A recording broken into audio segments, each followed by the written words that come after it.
Another time that you may want to shorten your swing, especially on the forehand side, is when you're actually looking to set your opponent up with shots.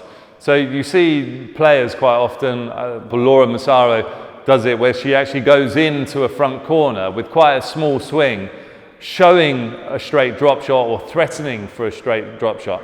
Now, what the opponent's looking to do to set you up is they want you to drag across, they want you to cover a drop shot. So when you're doing this, you come in looking as though you're going to play a drop shot with quite a small swing. You're hoping your opponent is going to come across with you or follow you in, get sucked up in behind. And then because it's on a forehand side especially, you see the player then be able to snap that ball cross court and get the ball past the opponent and where they've just come from. So it means that an opponent is covering and running in straight for a drop shot, and all of a sudden that ball is going across them and switching from their forehand, if it's a right-hander, across back to the backhand side, which is a very difficult shot to deal with and to recover from.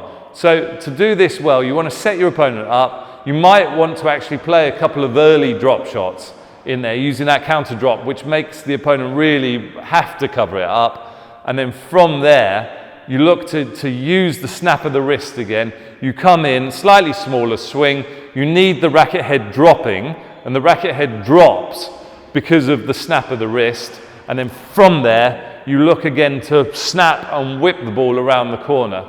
Now, one thing technically that you need to think about on the forehand is when you do snap and twist it over, what the racket does want to do is it wants to roll in your hand. And if you roll it too much, you bring the tin into play. So it's important that when you come in and you snap, you do slightly lead with the wrist.